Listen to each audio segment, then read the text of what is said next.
here today. My name is Bo Rewerts, and I have the pleasure of introducing our next speaker, Ana Estevez, to the stage here in a second. I'm also the Regional Chief of Pediatrics and have been doing that for about 12 years.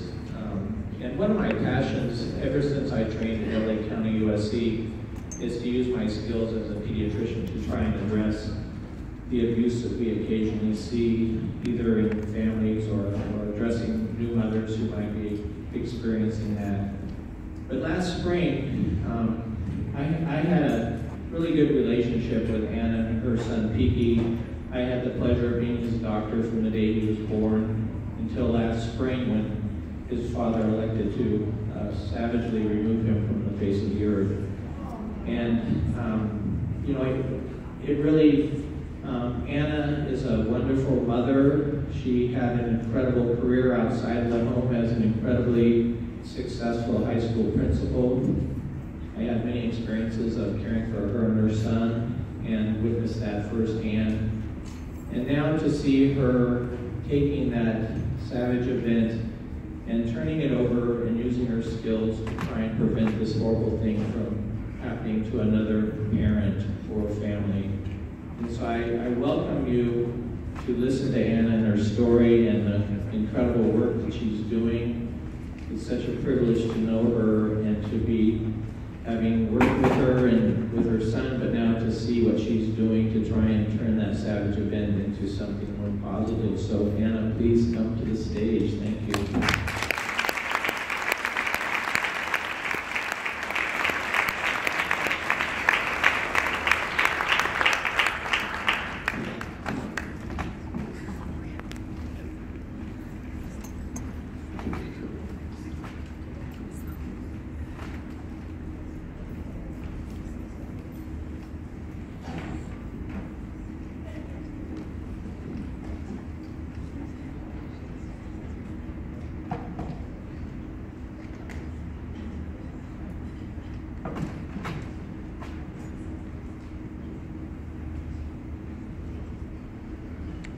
Good afternoon.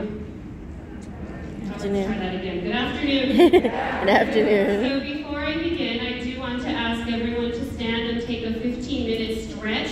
Actually, not 15 minutes, 15-second stretch. So that you can shake off the afternoon coma that exists right now. 15 minutes.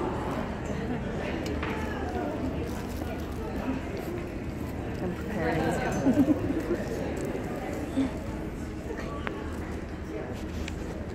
If you need to do a few jumping jacks, that's perfectly acceptable as well.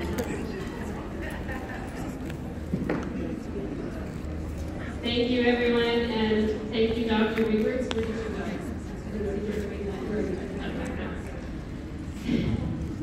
So I am deeply honored to be speaking here today.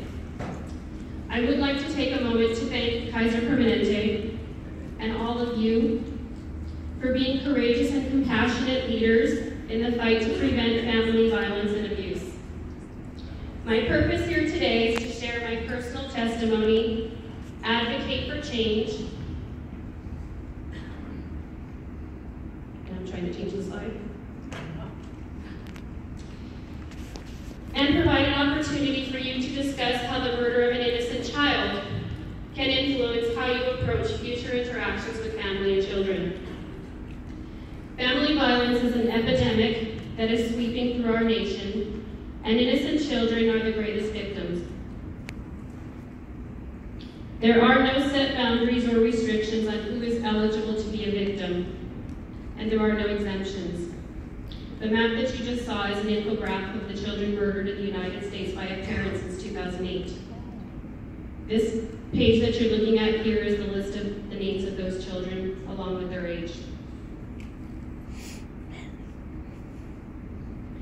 In 2006, I thought I met the man of my dreams. 1 year later, we were married. My marriage lasted 8.5 years, and half of that time was spent on me trying to have a baby. After many years of prayer and 5 miscarriages, God finally listened. I thought my prayers would be answered on February 17, 2012, the day I went to the hospital for induction. Boy, was I wrong. My beautiful baby, Aramas Andrestian II, also lovingly known as Kiki, decided to come on his own terms and made me wait 40 plus hours in labor before I was finally able to meet him. On February 19, 2012, at 7:49 a.m., Kiki made his presence known to the world, or at least to the staff, parents, and visitors at the Kaiser Permanente Hospital in Baldwin Park. I clearly recall with an overwhelming sense of love and joy the moment that Kiki took his first breath and announced his arrival. Today, however, I have nightmares about the very last breath that my son took. On April 21st, 2017, my ex-husband suffocated my son in the backseat of his vehicle while my son slept after a trip to Disneyland. My son was 5 years, 2 months, and 2 days old. As a first-time mom, I did not know what to expect, nor did I comprehend how deeply profound and life-changing a child could be to his mother. Before my son was born, I read many books, hoping to learn how to be a good mother. But not one of those books taught me how to be Kiki's mama. He did that all by himself. My son was my world, and I made sure he knew how much he was loved every single day. A dear friend of mine once said that it took less than 30 seconds to fall in love with my son, and she was absolutely right.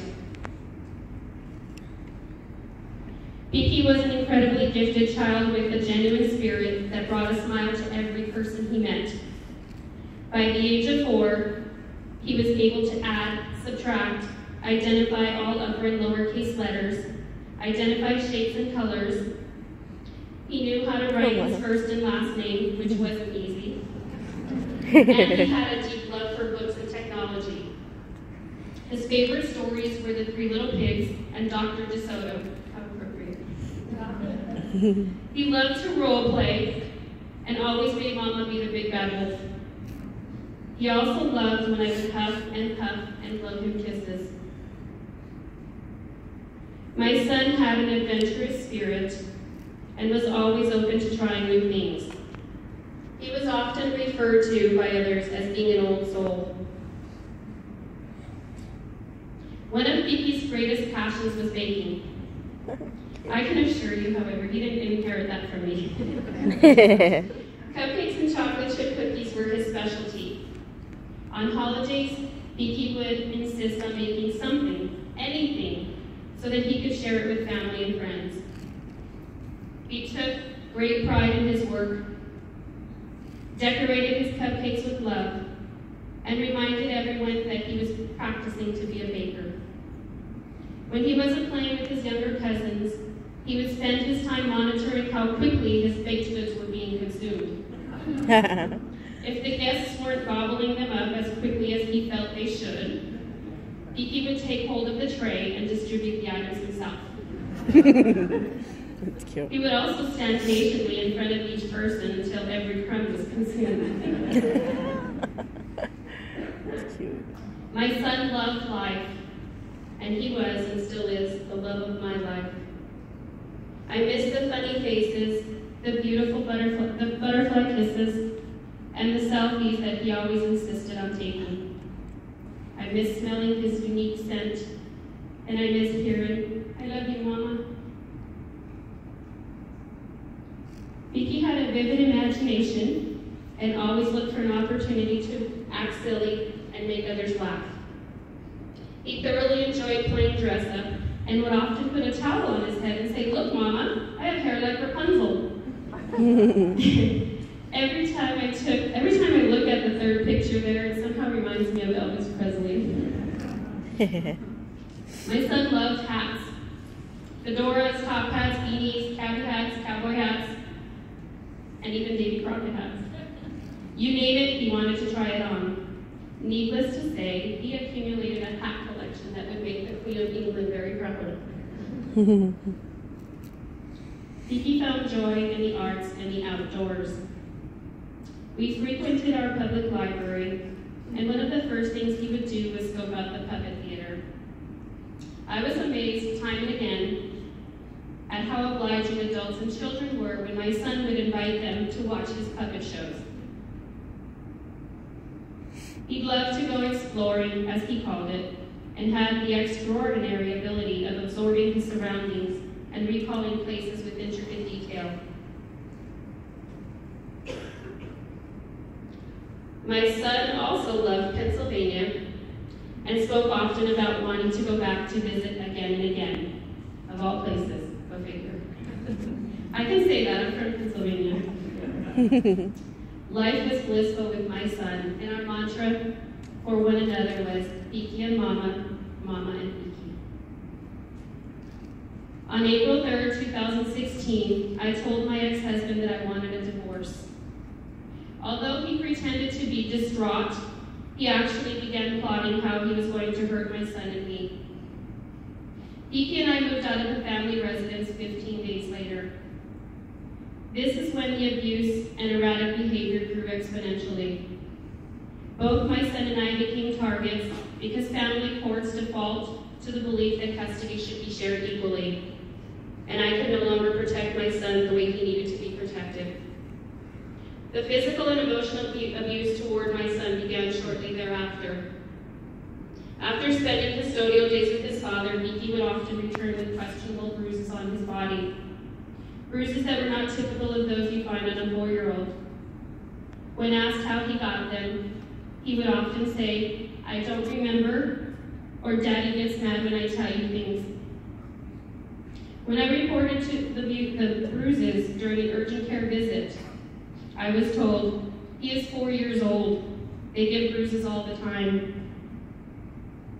In an attempt to hurt me in gainful custody, my ex-husband coerced Piki into telling a false story about sexual abuse to DCFS. He was told repeatedly, "If you don't say these things, you are never going to see your mama again." My son was 4 years old at the time. The allegations were investigated by 2 law enforcement agencies, a forensic child psychologist, the Department of Mental Health, including a consultant, and a medical professional who conducted a forensic medical exam. My son informed the DCFS social worker, in the presence of 2 detectives, that his father made him say those things. The child psychologist told the social worker that my son was being coached. The mental health consultant asked my son if he was afraid of his father, and he responded, "I don't want to talk about that." The medical professional who examined my son ruled out sexual abuse. DCFS closed the case as inconclusive and allowed my ex-husband to maintain joint custody. The only positive that came out of the investigation was another individual besides myself agreed that my son needed speech therapy again.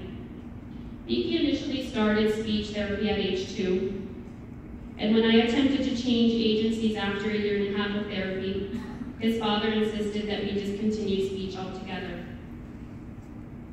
My ex-husband consistently refused to co-parent and not once made a decision that was in the best interest of our son. 6 months prior to the DCFS investigation, I scheduled a speech evaluation at our Kaiser facility. The day before the appointment, however, I emailed the speech and language pathologist to cancel, informing her that my son's father vehemently opposed the re-evaluation.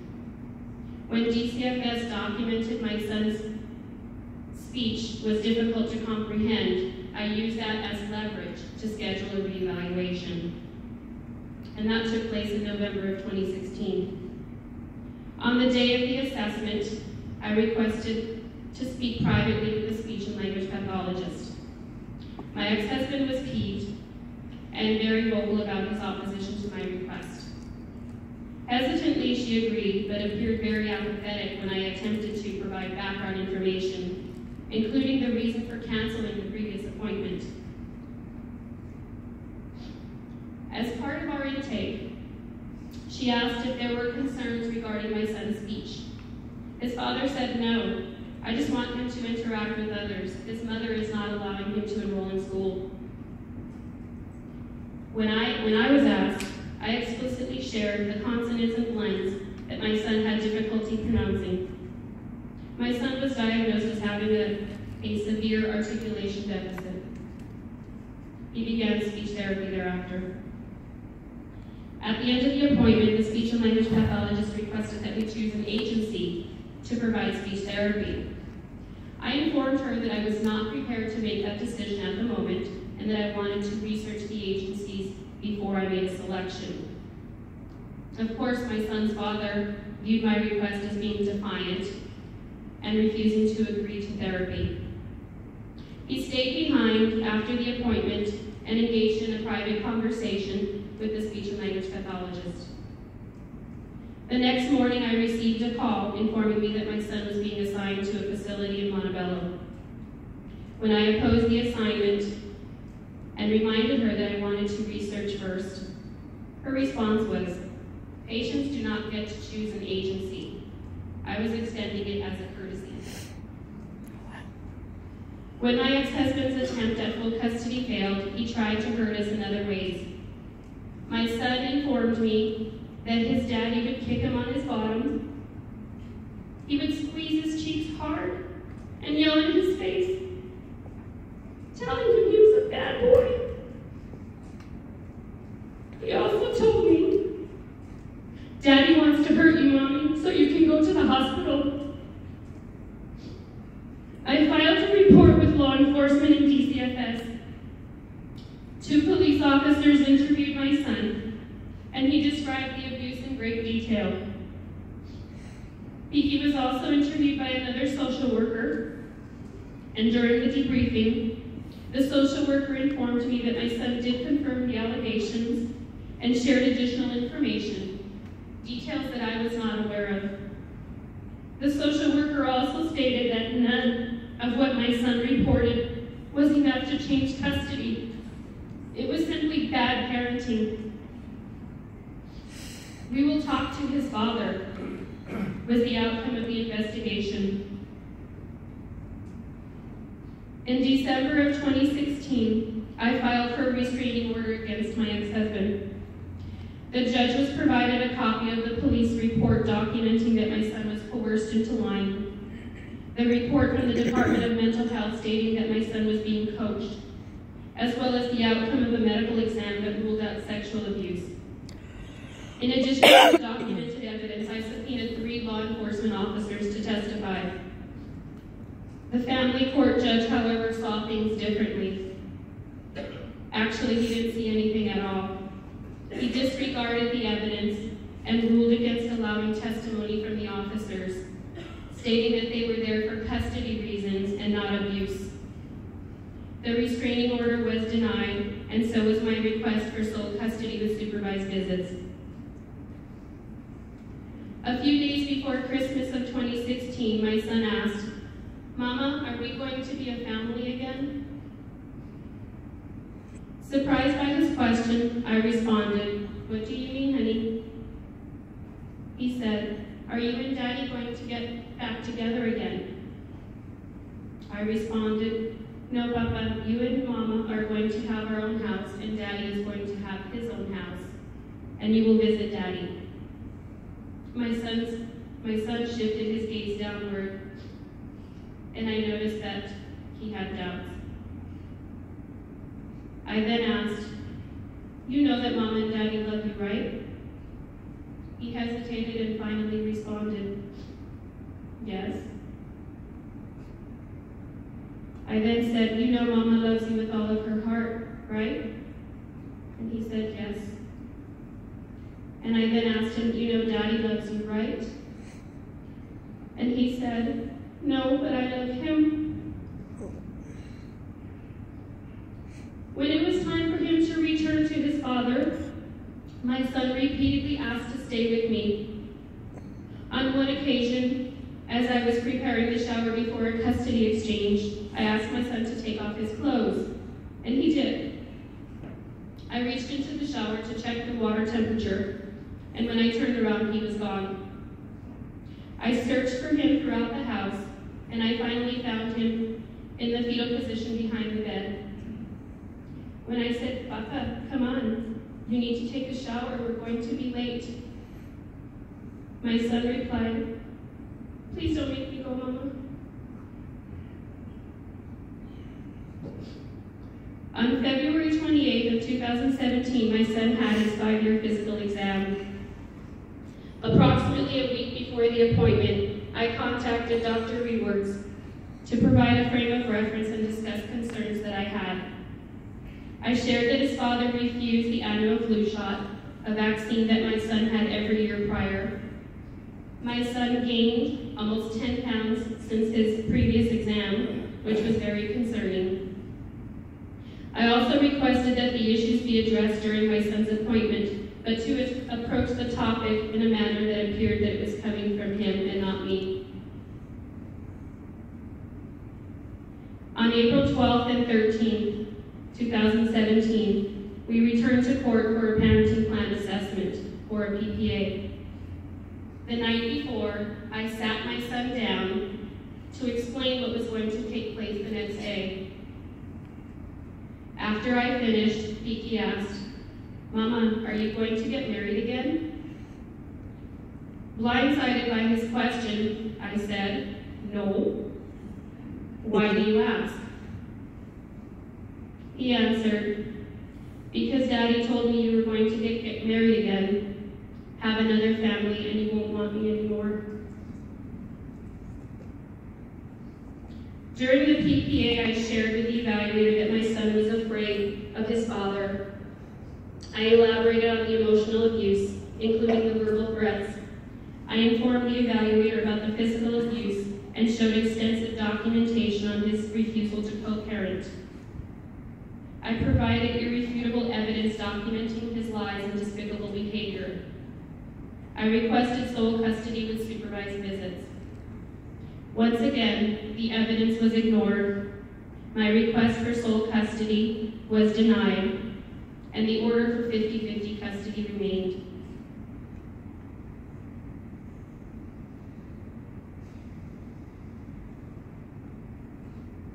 Eight days later, he murdered my son.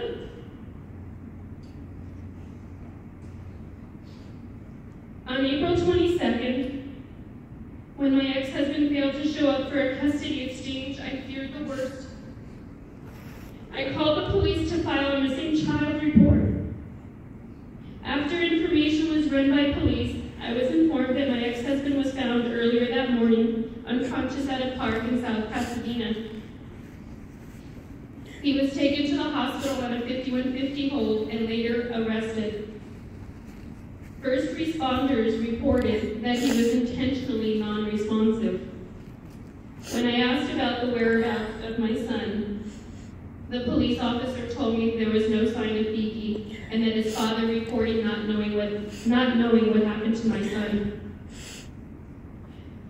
For 2 months, I, along with hundreds of law enforcement agencies, fire departments, search and rescue teams, and volunteers, searched relentlessly in hopes of finding my son.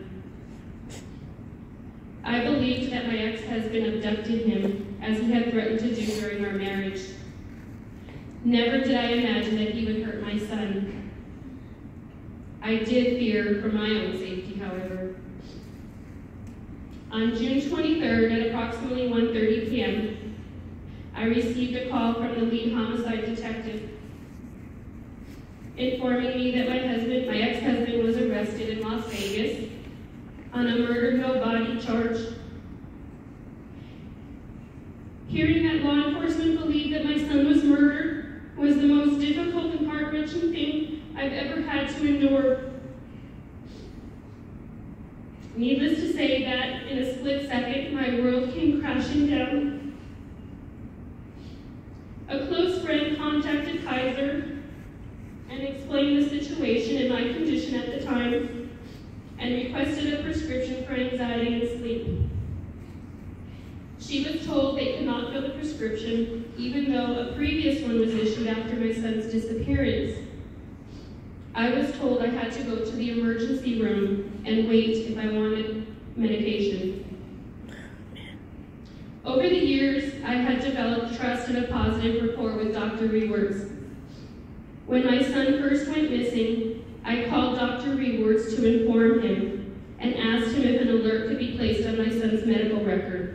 in the event that someone tried to take him to the doctor. I knew he was fully aware of the situation, so I reached out to him for help. Dr. Rewards, I don't know where you went. Where are you? I thank you from the bottom of my heart for being there for me in my greatest time of need. On the night of June 30th, 2017, 2 detectives came knocking on my door to inform me that my son's lifeless body was found in a heavily wooded area on some random hillside in Santa Barbara County. It turns out that my ex-husband confessed to murdering my son on April 21st, 2017, a few hours after taking my son to Disneyland. While my son's lifeless body sat propped up against a tree for 72 days, his father was in Las Vegas living recklessly and enjoying life to the fullest. Beaky is the love of my life. He was also my only child. His father committed this heinous crime in retaliation for me wanting a divorce and trying to protect my son. I shared earlier that my ex-husband suffocated my son. He even used his own sweater to do it. And during this brutal act, my son awoke. According to the detectives, it took my ex-husband approximately 4 minutes to murder my son. A quote from the LA County Probation Officer's report reads, "The sentence the defendant receives will pale in comparison to the punishment inflicted on the victim, his mother, and other loved ones. One cannot imagine the terror and fear the young victim experienced." No child or adult should ever experience terror and fear at the hands of another. Since 2008, the Center for Judicial Excellence has documented at least 624 children in the United States who were murdered by a parent involved in divorce, separation, custody, or child support proceeding. Many of these murders occurred after access to the child was given by the court over the objections of the protective parent. Of the 624 murdered children, my son was number 592. Because of my personal tragedy, I am here today as an advocate for change and to carry on my son's legacy by acting on his behalf to protect children against abuse, violence, and filicide. I want Beaky to be proud of his mama. And over the past 7 months, I have worked diligently to increase awareness and advocate for child safety. I have met with several congressional leaders and state and city officials, as well as law enforcement officers, to push for change. Passage of House Concurrent Resolution 72 will enable Congress to take a stand and publicly acknowledge that our country is neck deep in a very dangerous crisis. Children have the right to live without fear and abuse and violence. My son had the right to live. I am proud to announce that within the next few weeks, a state resolution designed to protect children will be introduced. The resolution will be called Beaky's Resolution. The courageous and compassionate Assemblywoman Blanca Rubio is authoring this resolution. The way I see it is that each and every day I have two choices. I could stay in bed and cry, which is what I often want to do. Or I can get out of bed, be the mama that Beaky knew, and the mama that he expects me to be. Therefore, here I am, and here we are. And I pray that each and every one of you continues to be a courageous and compassionate advocate for children and families. Thank you for being an amazing audience and for making a difference in the lives of so many. And Dr. Rewards, I am eternally grateful. Thank you.